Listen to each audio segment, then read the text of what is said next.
everyone, Pushing Up Roses here. Welcome back to my art channel. Today I am very excited because I will be testing out the new colors from the Artist Loft pre-mix color selection. And I was so thrilled to see they announced 4 new colors. The colors I'm going to be trying are the neon pink and the deep magenta. I've already tried the metallic black. Actually, the canvas that you're seeing right now, that was done with metallic black, and it really didn't dry very well. It dried very uneven, and they also introduced a copper, and I've been having problems with the copper as well. The copper seems to craze a little bit more easily than other paints I've used, but I love these new colors. I just put in the neon pink or the rose pink. Such a beautiful color. I feel like the Artist Loft premix needed more pinkish tones, so that's the magenta right there. Now the magenta, I must warn you, is more of a deep ruby red. It's not a light magenta. They do specify that it's a deep magenta, but it's certainly not as pink as I would like it to be, but kind of compensate with that with the neon pink, the neon rose color. So I'm going to be testing this out with a couple different techniques.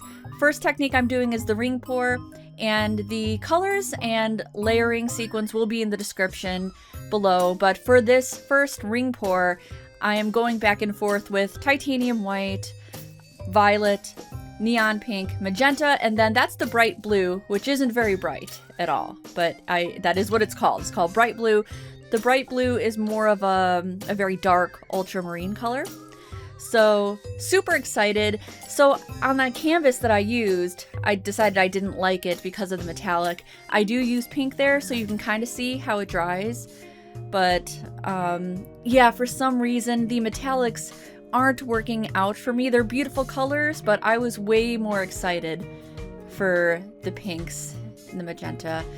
And wow, that was the most haphazard ring pour I think I've ever done, but man was I excited. Look at that neon pink. It is so beautiful. And these are just tests, like I said. I think I could probably do a better ring pour than this, but I definitely wanted to get a feel for the colors to see if, like maybe if certain colors take over more, like if the pink got lost. I've always had bad luck with neons getting lost and kind of getting eaten alive by the other colors, but this one really seems to be beautiful. And as I'm watching this back, I can clearly see there are a few things like stuck in the paint, but I'm going to disregard that and do the tilt anyway, so enjoy.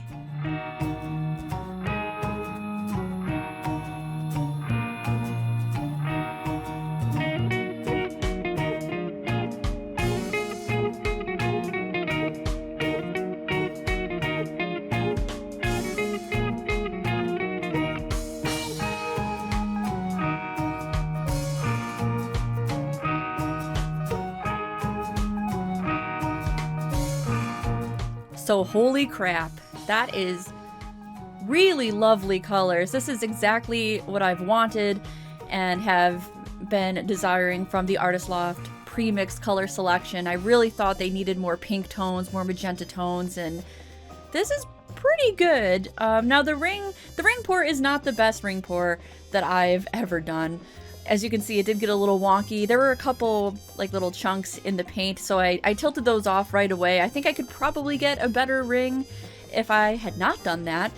And something I've noticed about the Artist Loft is for some reason the lines, if you tilt too much, the lines tend to get a little wonky. They don't stay perfectly round. They wisp around almost like clouds, and there's more angles to the lines. Instead of just smooth circular shapes, but I am still extremely impressed with these colors. This is like my cotton candy bisexual flag fantasy right now. Finally we have the bi colors. I'm really excited about that. So really impressed with the ring pour. Like I said, I kind of tilted it oddly to get the chunks out. I'm sure you could tilt yours better if you do yours, but so far, super impressed. Super impressed. Now, let's go into the next technique, which is going to be a flip cup. All right, let's start working on the flip cup now. I put down some parchment paper on top of these little holders, which I got from Molly's Artistry. She makes these plastic plastic holders, little stands for paintings, but my stands are always disgusting, so I put some parchment paper on there. So for this flip cup, I am going to be using some silicone in my white color only for the Artist Loft. So I have silicone in that color. It is 1 drip of Treadmill Silicone per 1 ounce of paint. So I think I put 3 ounces of white paint in that bottle, so I did 3 drips of silicone, and in the white only.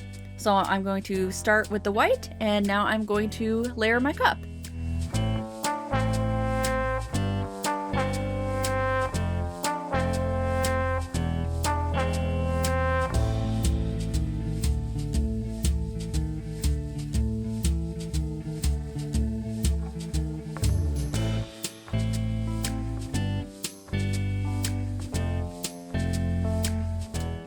Okay, I have got my flip cup set up.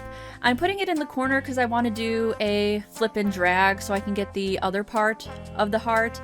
And I know what's about to happen here, and I'm just kind of cringing. So yeah, definitely recommend getting those stands by Molly's Artistry.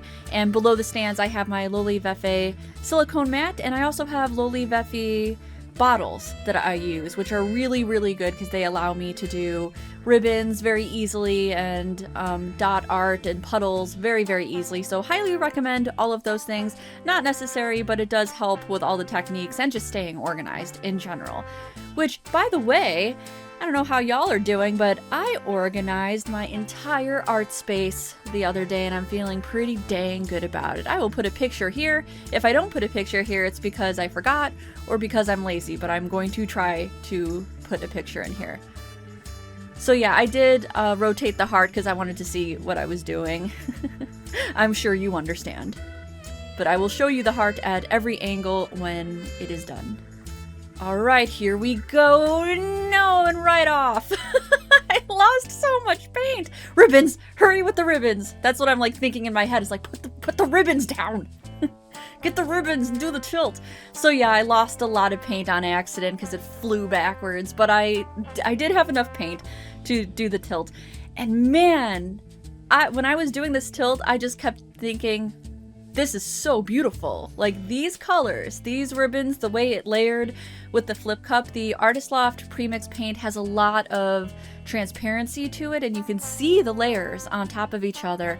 And if you layer your cup really well, it almost looks like a beautiful gradient, like you shaded it. And it's so beautiful. I was shocked, and I am shocked looking at this. I'm really glad that the neon does not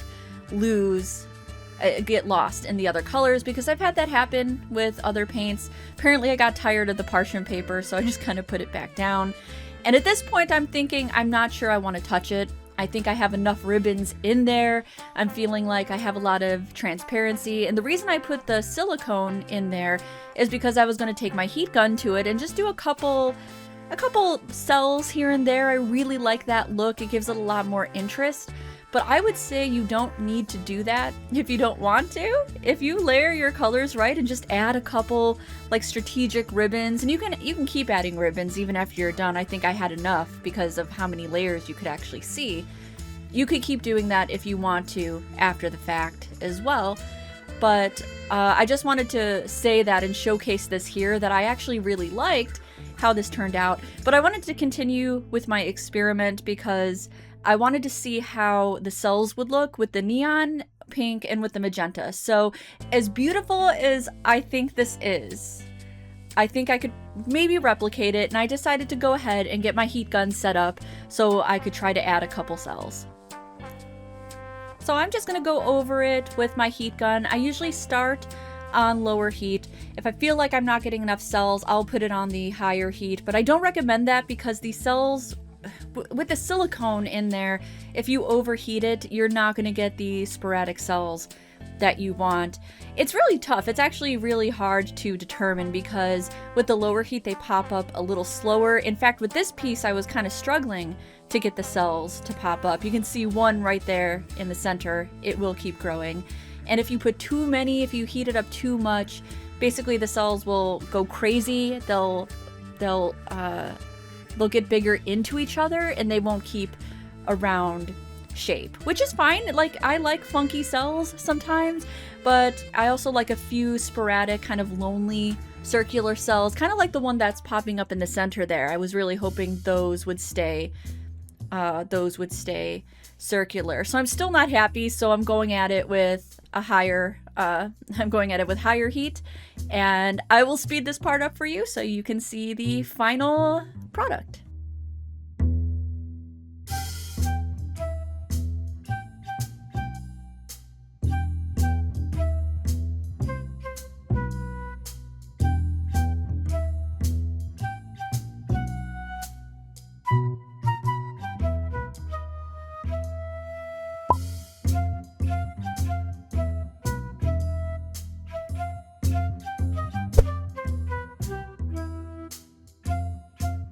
Okay guys, so I let the cells grow a little bit. I wasn't able to get too many where I actually wanted them, but that's what happens when you do this method. But I really, really, really like these colored paints. I kind of wish the cells were in different positions, but I also think that it turned out really cool. I'm not sure if I liked it better without the cells or not. Typically when I do this technique, when I do the one drop into my flip cup, typically I do like the cells. Typically I'll put more ribbons in and it'll give it a very spacey type of a thing, but I do like the sporadic cells here, and they did keep growing after the fact as well. So I do have before and after pictures, but here I will take you in for the close-up. These colors are stunning. I am so happy, so thrilled with these colors. Like, I finally have a pink color in this brand of paint, and I think it's really good. As you can see, the pink around the cells, it held very well. In fact, these are very circular, very pretty cells. Even though there's not that many, I probably had maybe too much paint on the canvas to get more cells, but that's okay. I didn't want a lot, just sporadically, just a few to add interest to the painting. That's kind of the aesthetic I really like. And now I'm going to take you over to the ring pour. Maybe not the best shaped ring pour I've ever done, but really beautiful colors, really beautiful lines. I really like how the blue violet goes in with the neon pink. I like how they blend. There's not really any mud, which is really, really nice. So I highly recommend these new colors. Like I said, I'm still testing the black and the copper. They have a metallic black and a metallic copper. I'm not a big fan of those new colors, but I do really, really love the pink and the magenta. Highly recommend it. Here are some before and after pictures so you can see how it dried. I hope you found this video really, really helpful. I hope you enjoyed my commentary. If you have any requests on a demo or certain colors, please let me know in the comments, and I will see you next time.